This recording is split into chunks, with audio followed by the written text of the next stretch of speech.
বিসমিল্লাহির রহমানির রহিম। আমি রবিউল ইসলাম মক্কি ব্লক থেকে বলতেছি। আজকে 6ই আগস্ট, শোকের মাস, বঙ্গবন্ধুর মৃত্যু দিবস, শহীদ হওয়ার দিবস। আজকে মানুষ বঙ্গবন্ধুর সম্মান করে, আজকে মানুষকে বঙ্গবন্ধুর জুতা পেটা করতেছে। আজকে বঙ্গবন্ধু জাতির পিতা বলে না, বাঙালি বলে, বঙ্গবন্ধু বলে না, বাঙালি বলতেছে। এই সব কিছু কার জন্য? শেখ হাসিনার জন্য। বাপের নাম ডুবাইছে, নিজেও মারা পড়তো আধা ঘন্টা থাকলে। এই তোমার কাজ? তুমি সম্মানী মানুষ, দেশ শাসন করতে হয়েছে এই জল্লাদখানা। এই জল্লাদখানায় আর কে আসবে জানি না। আমি জল্লাদখানার রেকর্ড করে নিয়ে গেলাম। জল্লাদখানায় কে সম্মান দিবে জানি না। এই জল্লাদখানা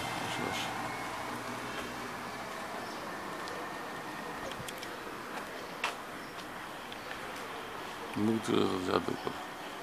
এই জল্লাদখানা এলাম, অনেক শহীদ এখানে শুয়ে রয়েছে। আর শহীদদের কেউ স্মরণ করবে না। শহীদ গেছে গুল্লায়, মুক্তিযোদ্ধা গেছে গুল্লায়। শেখ হাসিনা সরকার 12টা বাজায় দিয়ে তার বাপেরে, 12টা বাজায় দিয়ে শহীদদেরকে। বেশি চাওয়া পাওয়া কি চাইছিল ছাত্ররা? কোঠা তো দিবেই না।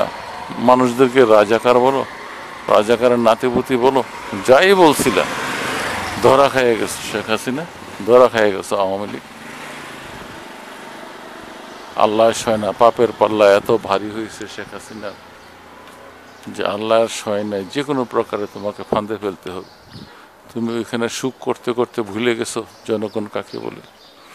জনগণকে থানায় নেয়া, পিটাইয়া পুলিশ 2 লাখ 3 লাখ টাকা দাবি করে, টাকা না দিতে পারলে মাইরা ফেলায়। একজন সংসারের পিতা, বাচ্চা কাচ্চার বাপ, তারে ধরে নিয়ে পিটায়। পুলিশ তো খারাপ ছিল সব সময়। গোপালগঞ্জের পুলিশ, যত থানার ওসি আছে সব গোপালগঞ্জের।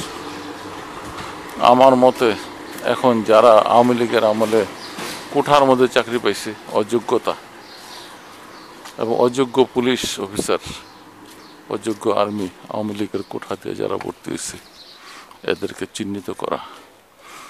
ভুয়া মুক্তিযোদ্ধা, এদেরকে চিহ্নিত করা। সম্মান মুক্তিযোদ্ধারা পাবে, সম্মান তার ছেলেরা পাবে, সম্মানের লোক তারা। আজকে কি করে গেলা তুমি?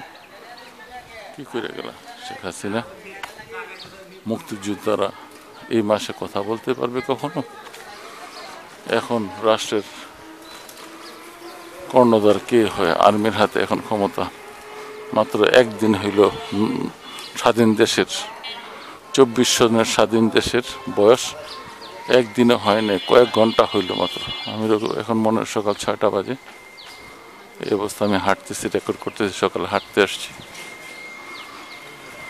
একদিন হইল বাংলাদেশের বয়স।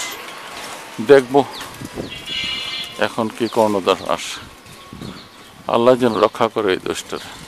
তুমি অহংকার করে মেট্রো রেল বানাইছো, ভালো কথা, বাঙালিরা দিচ্ছ, নিয়ে যে পিটাও, ভোট দিতে দাও না, কোঠা সংস্কার, সব মুক্তিযোদ্ধা মুক্তিযোদ্ধা মুক্তিযোদ্ধা। একই দেশে বসবাস করে কিসের মুক্তিযোদ্ধা, কিসের রাজাকার? আমরা সবাই মুক্তিযোদ্ধা। রণাঙ্গনে যারা গেছে, রণাঙ্গনে যুদ্ধ করার সোজা কথা না, কোনো না কোনো প্রকারে মুক্তিযোদ্ধা। এটা মুক্তিযোদ্ধা হইল না। গান গায়ে মুক্তিযোদ্ধা, পানি খায় মুক্তিযোদ্ধা, ওই আমরে আম গাছ ওইটা মুক্তিযোদ্ধা, জাম গাছ ওইটা মুক্তিযোদ্ধা।